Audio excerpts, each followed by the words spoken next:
So hello friends, इस lecture में हम बात करेंगे हमारे ऐसे टॉपिक्स की। ये हमारा यूपीएससी का जो मेंस का एग्ज़ाम होता है इसमें ऐसे लिखने को आता है, और ये हिंदी और इंग्लिश दोनों भाषाओं में आप लिख सकते हैं।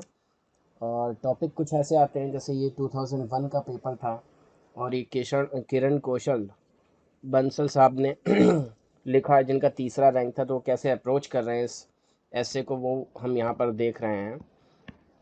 नई वैश्विक व्यवस्था में भारत का उभरता स्थान। जो नई वैश्विक व्यवस्थाएं हैं, जो नई ग्लोबलाइजेशन सिस्टम है, ग्लोबलाइज्ड सिस्टम है, जिसमें सब कुछ मिला हुआ है, इंटरमिक्स्ड है, ट्रेड हो रहा है पूरे वर्ल्ड में आपस में। सऊदी अरेबिया से हम कर रहे हैं, यूएसए से कर रहे हैं, रशिया से कर रहे हैं, इसराइल से। तो उसमें भारत का उभरता हुआ स्थान क्या होगा, इस टॉपिक पर लिखना है। तो देखिए इन्होंने कितने पैराग्राफ में लिखा हुआ है। सबसे पहले तो हम यही चेक कर लेते हैं। तो इसमें सबसे पहला पैराग्राफ इन्होंने यहाँ से यहाँ तक लिखा हुआ है। तो ये एक पैराग्राफ हो गया। फिर इसमें से पॉइंट छोटा सा लिखा हुआ है शुरुआत में। फिर ये तीसरा है पैराग्राफ, यहाँ तक है। फिर चौथा है, पांचवा छोटा सा है, छठा है, और ये सातवां, आठवां, नवां, 10वां, 11 पैराग्राफ छोटे छोटे हैं। 12, 13, 14। फिर एक कुछ कोटेशन ऐसी ही लिखी है यहाँ पर, और ये है ना। तो कम से कम 15 से 20 पैराग्राफ में इन्होंने ऐसे को कंप्लीट किया है।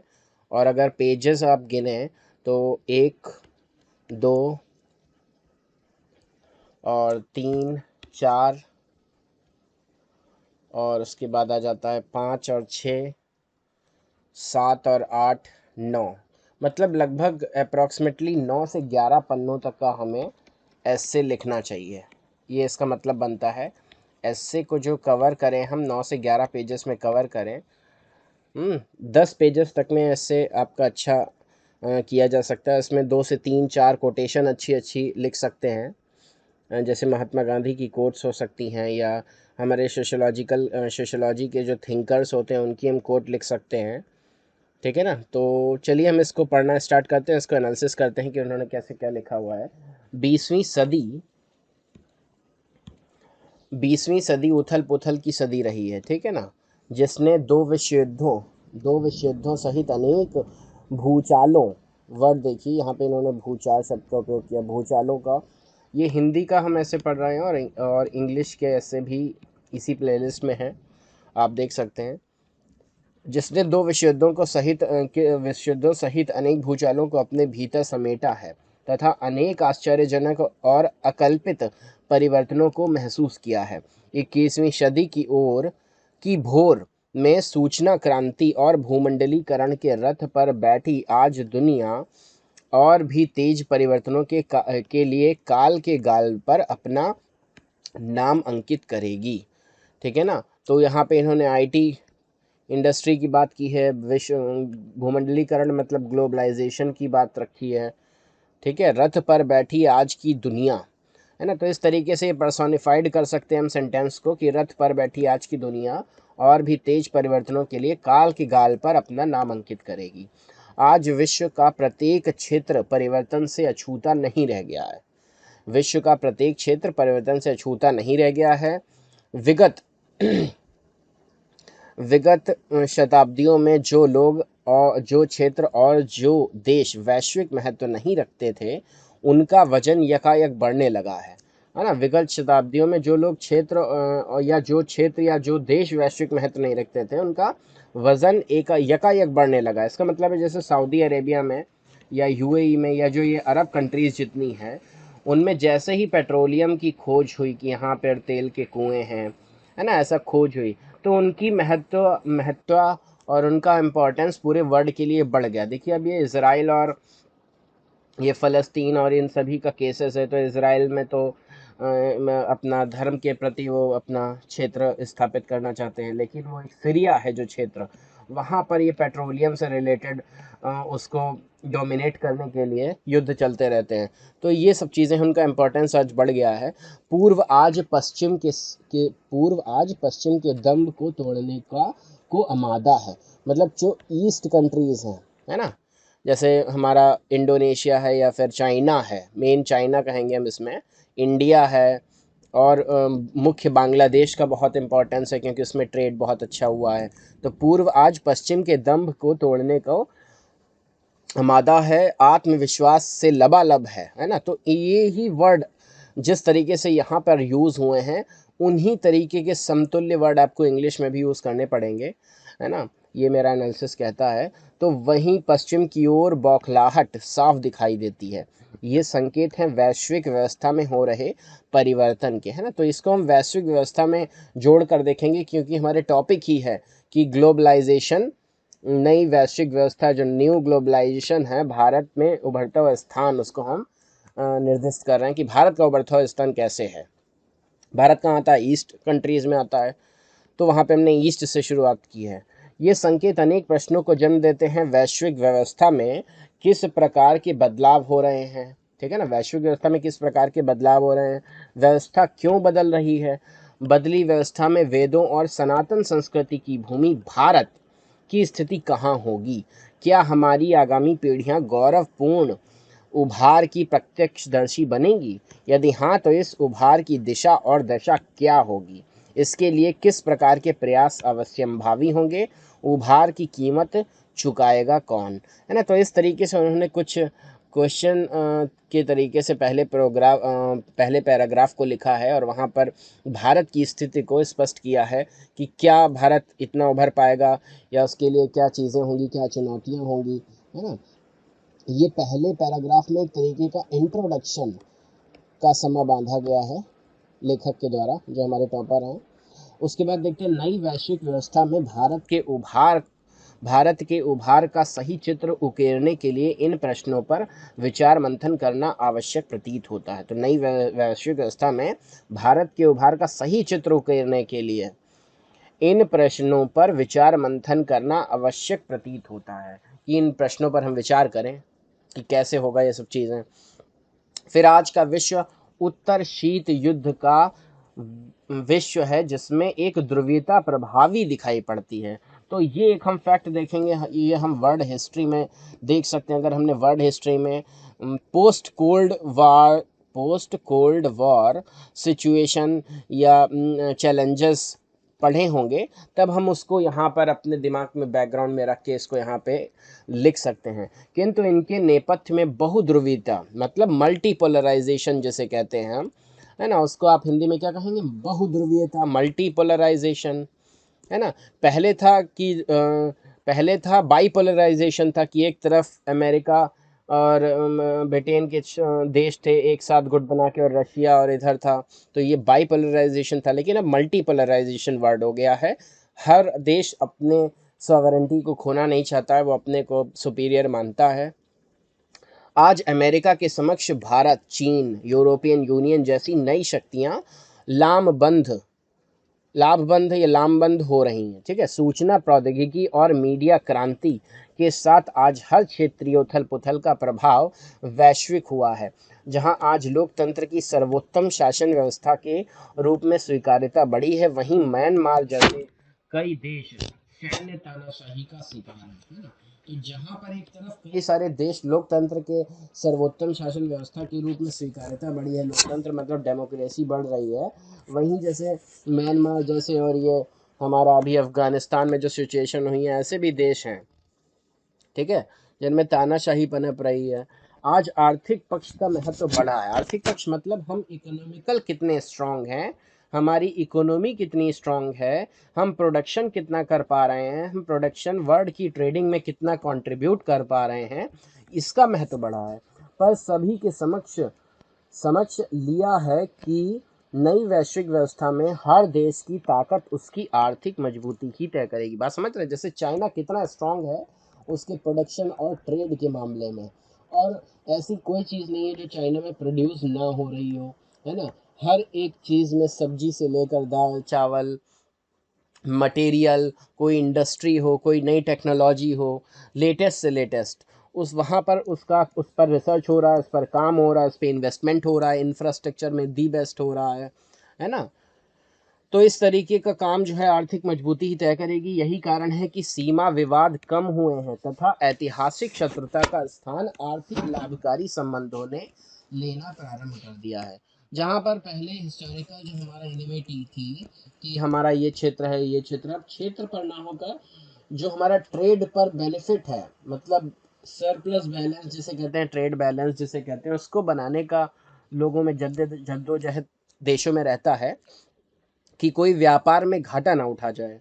अच्छा, पूंजीवाद के विस्तार से मुक्त बाजार को बढ़ावा, मुक्त बाजारवाद बढ़ा है। मुक्त बाजारवाद का मतलब ओपन, तो हम यहाँ पे देख रहे थे और विश्व व्यापार संगठन जैसी संस्थाएं सक्रियता बढ़ी है। ठीक है, उदारीकरण मतलब कि जो हमारा लिबरलाइजेशन है, वैश्वीकरण, ग्लोबलाइजेशन ने आर्थिक गतिशीलता के साथ साथ सांस्कृतिक साम्राज्यवाद का सह उत्पाद भी दिया है। यही कारण है कि दक्षिण आज अधिक लामबंद नजर आता है, लाभबंद कह सकते हैं इसे।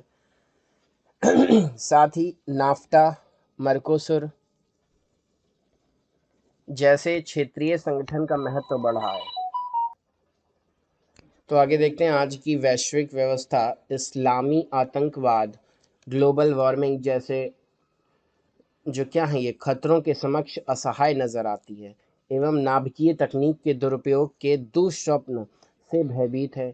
इन्हीं चुनौतियों से लड़ने का दावा करते हुए अमेरिका आतंक के विरुद्ध युद्ध, है ना, तथा लोकतंत्र के प्रसार के नाम पर दुनिया को आतंकित कर रहा है। आज की व्यवस्था उत्तर आधुनिक है जिसमें उपभोक्ता केंद्रवाद प्रभावी है। ऊर्जा स्रोतों पे कब्जे की दौड़ बढ़ रही है। वहीं वैकल्पिक स्रोत भी खोजे जा रहे हैं, है ना। तो हर एक जहाँ पर एक नए आप एस्पेक्ट को अगर लिखते हैं तो उसको अगले पैराग्राफ में लिख सकते हैं। एक सर्वे के अनुसार 21वीं सदी एशिया की सदी होगी जिसमें यूरोप व मध्य एशिया की तुलना दक्षिणी और पूर्वी एशिया तथा हिंद महासागर का क्षेत्र सबसे प्रभावी रहेगा। इंडियन ओशन जो है वो प्रभावी रहेगा। एशिया के इस स्थान को भारत से अलग करके नहीं समझा जा सकता। विश्व व्यापार संगठन एवं विश्व व्यापार संगठन और विश्व बैंक की रिपोर्टों के अनुसार 2045 तक चीन और भारत विश्व की प्रमुख शक्तियों के में शुमार हो जाएंगे। आज भारत विश्व में अपनी स्वतंत्र और मूल्य परक विदेश नीति के लिए जाना जा रहा है जिस पर दलगत स्वार्थ कभी हावी नहीं रहे। भारत एक जिम्मेदार पड़ोसी और विश्वसनीय साथी के रूप में अपनी साख बनाई है जिसकी कथनी और करनी में कोई अंतर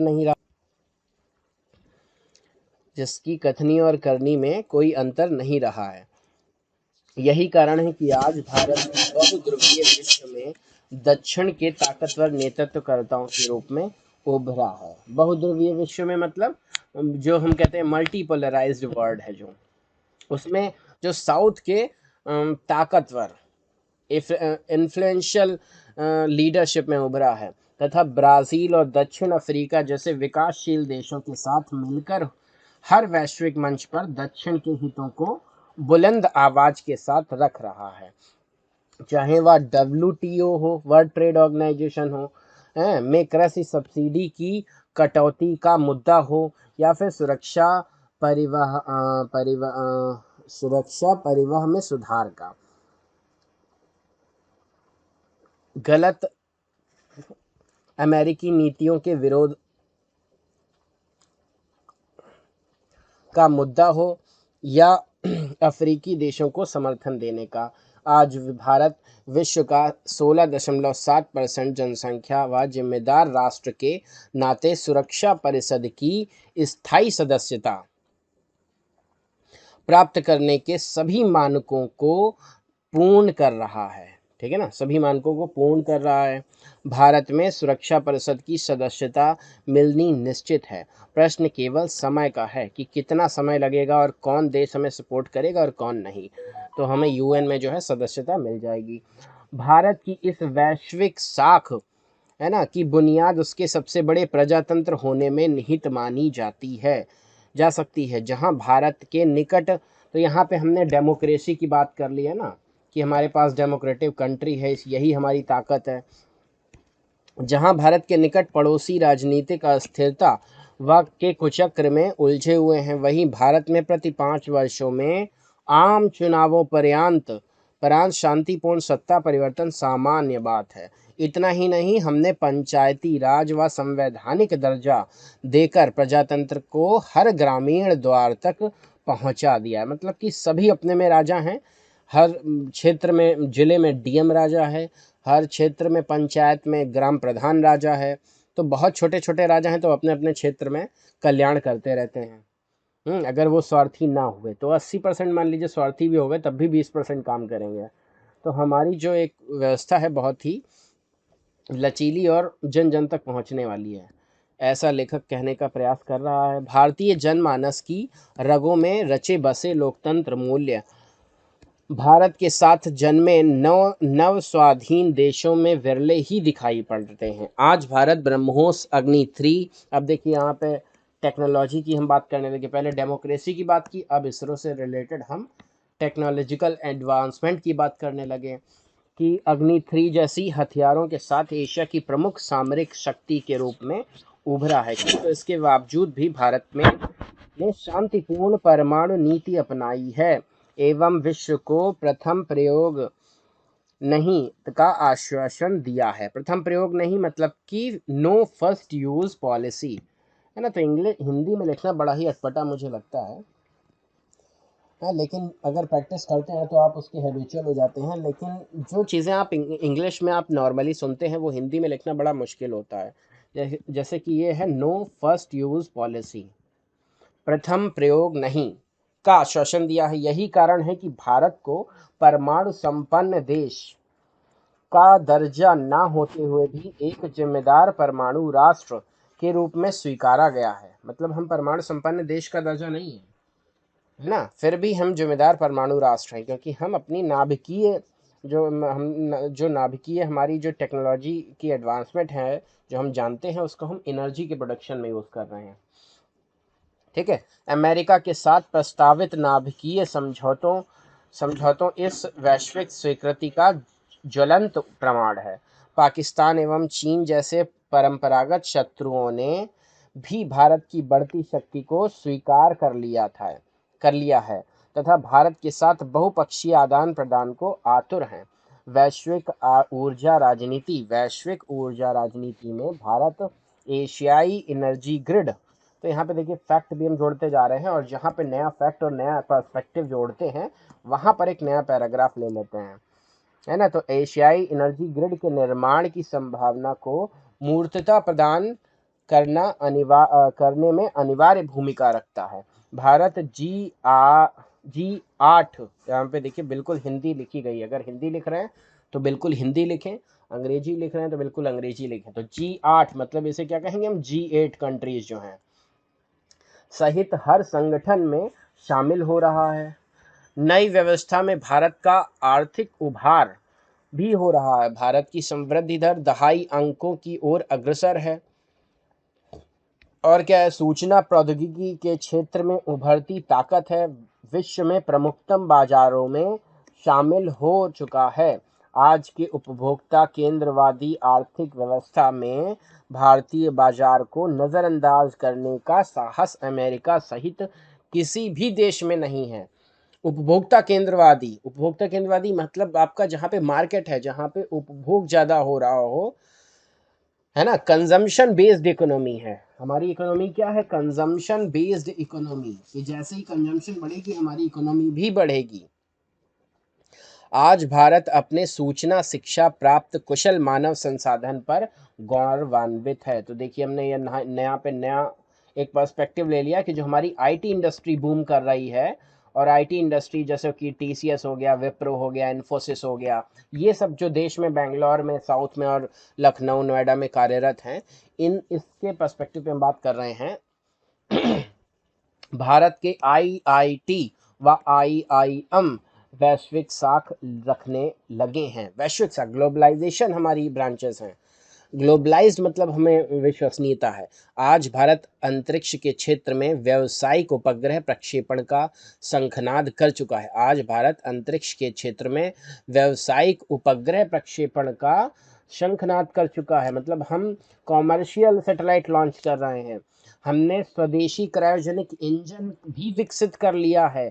चाहे एड्स के टीके के विकास की बात हो या स्टेम सेल अनुसंधान की, भारत की तकनीकी चेष्टता किसी परिचय की मोहताज नहीं है कि हम कितने तकनीकी ऊपर आ सकते हैं, क्योंकि भाई 2000 साल पहले भी हमारे पास इतना रिसर्च था।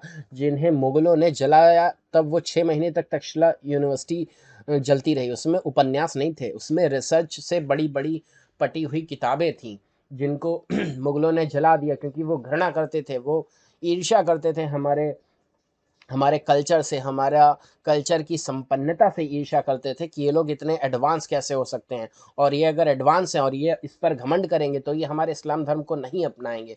तो उन्होंने नालंदा, तक्षशिला जैसी बड़ी बड़ी यूनिवर्सिटियाँ जला दी, जो 6-6 महीने तक जलती रहीं। तो उसमें क्या था, सब ज्ञान था।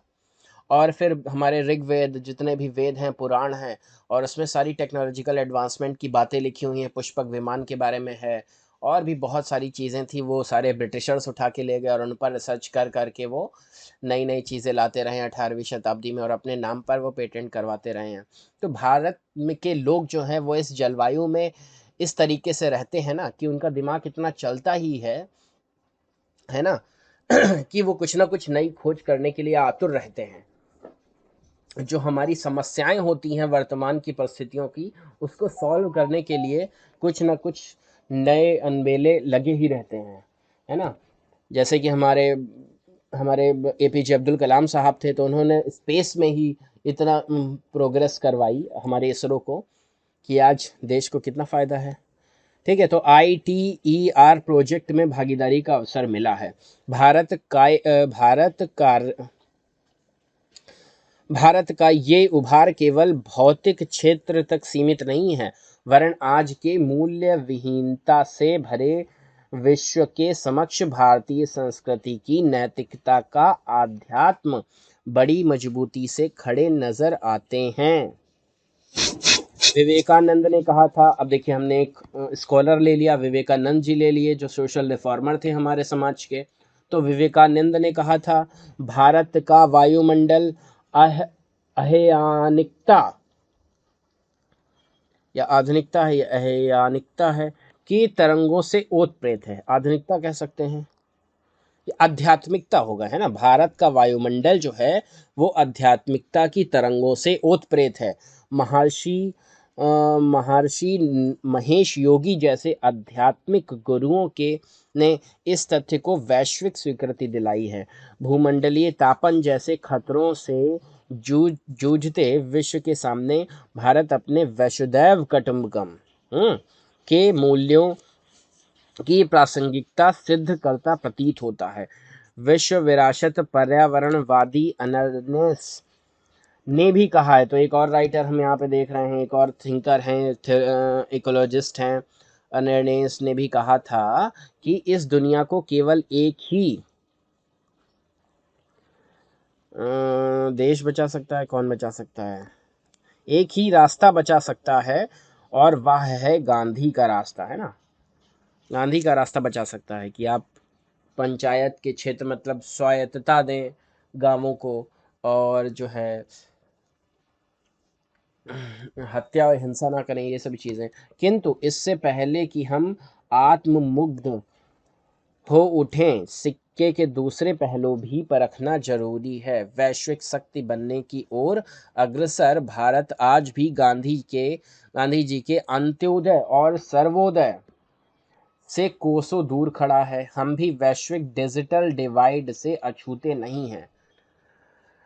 वैश्विक डिजिटल डिवाइड से अछूते नहीं। गरीबी, अशिक्षा, बेरोजगारी की सुरक्षा मुंह बाएं खड़ी है, तो क्षेत्रीय और आर्थिक विषमताएं हमारी तथाकथित समृद्धि का उपहास करती प्रतीत होती हैं।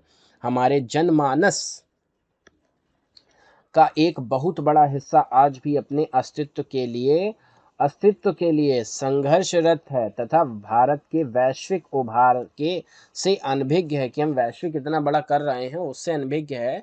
और बहुत बड़ा जनमानस केवल अपने अस्तित्व के लिए संघर्षरत है कि हमें रोटी कपड़ा और मकान मिल जाए। सार्वजनिक वितरण प्रणाली पब्लिक डिस्ट्रीब्यूशन सिस्टम दोष मुक्त नहीं हो पाई है ना, अभी भी वहाँ पे करप्शन है। तथा मानव विकास सूचकांक जो हमारा ह्यूमन डेवलपमेंट इंडेक्स है उसमें भारत की आर्थिक समृद्धि से मेल रखता प्रतीत नहीं होता है, क्योंकि जो आर्थिक डेवलपमेंट है ना वो किन्हीं लोगों के पास, कैपिटलिस्ट के पास एकत्रित हो गई है और उसको लास्ट मैन तक पहुंचाया नहीं जा सका, उसके फ़ायदे को, उसके लाभ को, उसके बेनिफिट को। हम कई बार तमाशे में के रूप में भी विश्व के समक्ष खड़े हुए हैं, चाहे वह संसद में गरिमाहीनता का मामला हो, गुजरात के सांप्रदायिक दंगों का। ये सभी तथ्य हमारे वैश्विक उभार पर प्रश्न चिन्ह लगाकर भी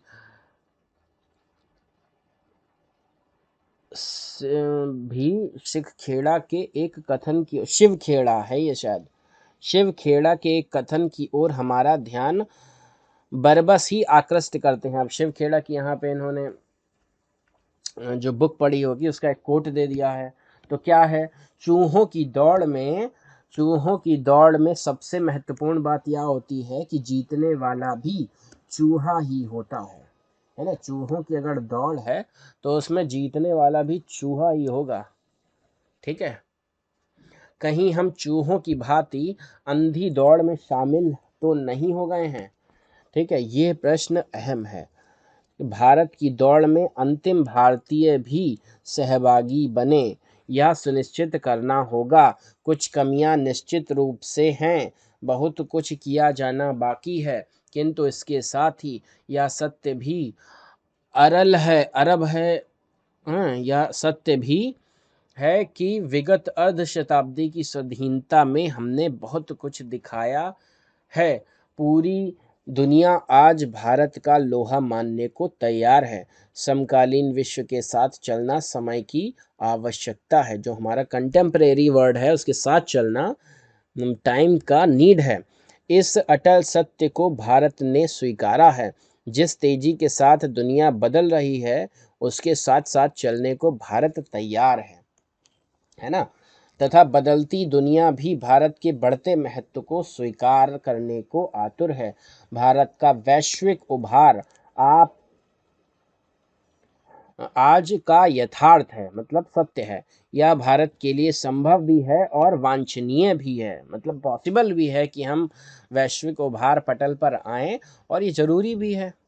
बस साथ में यह सावधानी रखनी जरूरी होगी कि हम हर आने वाले खतरे के लिए तैयार रहें। उभरते भारत की तस्वीर केवल गिने चुने शहरों तक सीमित ना रहे, भारत का हर गांव उसे देखकर आह्लादित हो सके।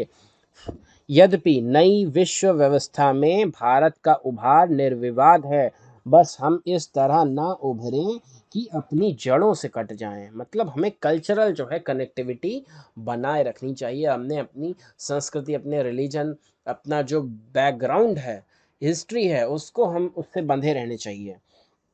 यदि हम इस अग्नि परीक्षा में सोने की तरह तपकर निकलें तो भारत का हर नागरिक गर्व से कट सकेगा, कह सकेगा, कट नहीं सकेगा, कह सकेगा, सारे जहां से अच्छा हिंदुस्ता हमारा और हम बुलबुले हैं इसकी, ये गुलसिता हमारा। तो इस कोट के साथ इन्होंने अपने हिस्से को समाप्त किया है और हर एक पहलू को इन्होंने कवर किया है।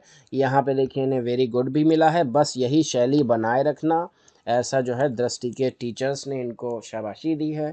130 से 145 मार्क्स अलॉट कर दिए हैं इनको। एसए में मिल जाएंगे आपको, हैं 300 में से शायद हैं ये 200 में से हैं, ठीक है। तो इस तरीके से हम इसका एक बार फिर से एनालिसिस करते हैं कि इन्होंने यहाँ पर एंड किया है कि हर व्यक्ति गौरवान्वित हो सकेगा, और यहाँ पे गांधी जी की बात हुई है तो गांधी जी को हर हिस्से में आप ज़रूर इंक्लूड करें, और गांधी जी के कोटेशन का एक पूरा एक पीडीएफ बना लें जिससे आपको सहूलियत मिल सके। तो गांधी जी को इंक्लूड करें हर ऐसे में। विवेकानंद को हम ले सकते हैं हर ऐसे में, ठीक है। और कौन से बहुत हुए जो मुख्य लोग हैं, जैसे शिव खेड़ा एक बुक है, हम कैसे जीत सकते हैं ऐसे करके, तो इन लेखकों की एक बुक के कोट्स को हम ले सकते हैं। और कौन से आगे आप एपीजे अब्दुल कलाम के कोटेशन को ले सकते हैं, तो विंग्स ऑफ फायर के कुछ कोट को आप पीडीएफ में कट पेस्ट करके रख सकते हैं। फिर उसके बाद जो भारत की पॉलिसीज़ हैं, जैसे नो फर्स्ट यूज़ हो गई, है ना, हमारी जो सफलताएं हैं, हमारी जो अचीवमेंट्स हैं, जैसे कि आईटी इंडस्ट्री, सर्विस इंडस्ट्री हमारी बूम कर रही है, क्रायोजेनिक इंजन और इसरो वगैरह की जो सफलताएं हैं उनको हम कोट कर सकते हैं भारत के विकास में। और हम क्या कर सकते हैं, जो भी हमारे सरकार, जो सेंट्रल गवर्नमेंट हमारी पहल कर रही है, इनिशिएटिव ले रही है, जैसे कि सोलर अलायंस है, हम इसका जो केंद्र है, इसका जो सेंटर है, इसका जो हेडक्वार्टर्स है वो दिल्ली में, गुड़गांव में है, तो इस चीज़ को हम कोट कर सकते हैं। बाकी हमें इंडिया का अगर हम जिक्र करेंगे, इंडिया की तारीफ़ करेंगे, तो उसमें डेमोक्रेटिव शब्द का यूज़ करेंगे। और डेमोक्रेटिव से मतलब जो हम जनतंत्र हैं, जो हम लोकतंत्र हैं, उस पर्सपेक्टिव की तारीफ़ हमें ज़रूर करनी है कि हमारे यहाँ 5 साल में सरकार बदल जाती है और बड़े शांतिपूर्ण ढंग से बदलती है। रशिया और चाइना और रशिया, चाइना और अन्य देशों की तरह नहीं है जहाँ 20-20 साल से एक ही शासक राज्य कर रहा है ना। तो इस चीज़ को हम ज़रूर अपने ऐसे मिलेंगे अगर हम भारत की तारीफ़ कर रहे होंगे किसी ऐसे में। और हमारे जो सोशलॉजिकल थिंकर्स हो गए, या जो कोई महान हमारे कार्यकर्ता हो गए, जैसे विवेकानंद, गांधी जी, एपीजे अब्दुल कलाम, दयानंद सरस्वती का कुछ कोट कर सकते हैं। और कौन कौन से हो गए जिन्होंने अपनी हिस्टोरिकल में, जैसे कि को बाल गंगाधर तिलक ने कुछ बोला हो उस समय, या एक जनरल जो चले आ रहे हों, है ना। और जो वर्ड में कोई हो मुख्य, जैसे ओबामा ने अगर कुछ बोला हो, ओबामा ने कुछ कोट किया वैसा कुछ। और यहाँ पर हम इंट्रोडक्शन देंगे पहले पैराग्राफ में कि कितनी, मतलब एक तरीके का क्वेश्चन मार्क हम क्रिएट कर देंगे कि आदमी ऐसे आगे को पढ़े कि हमारा ये जो आपने टॉपिक पूछा है, इसकी भारत की मतलब उभरता हुआ स्थान, तो क्यों, मतलब उसमें क्या, भारत जो है वो कैसे उभर सकता है, कौन उसके लिए चैलेंजेस हैं, क्या चैलेंजेस हैं, और उसमें किसको कष्ट उठाना पड़ेगा, ये सब चीज़ें हम डिस्कस कर सकते हैं। फिर ये मल्टीपोलैरिटी, मतलब कुछ थ्योरीज भी आप यहाँ पे पुट करेंगे कि मल्टीपोलर वर्ड है। और कुछ सोशोलॉजी जो आप पढ़ते हैं ऑप्शनल में, उसके भी आप कुछ फैक्ट और कुछ थ्योरीज यहाँ पे पुट कर सकते हैं। भाई सोशोलॉजी तो आपको हर एस्से में यूज़ हो जाएगी, क्योंकि उसके कॉन्सेप्ट ही ऐसे होते हैं। तो आप वहाँ पे मार्क्स के शब्दों को कोट कर सकते हैं, मार्क्स की कोटेशन को यूज़ कर सकते हैं, हीगल हो गया उसके कोटेशंस को यूज़ कर सकते हैं, मार्क्स, हीगल, और आपके कौन हो गए, जीएस घ्यूरे हैं आपके, है ना, इंडियन सोशोलॉजिस्ट, उनको कर सकते हैं। इन सभी जो सोशोलॉजिस्ट थिंकर हैं उनको भी अपने ऐसे में इंक्लूड कर सकते हैं। तो ये हमने ऐसे एनालिसिस किया है, 11 पन्नों का ऐसे है, और आप देख सकते हैं। तो इस लेक्चर को यहीं पे रखते हैं। धन्यवाद।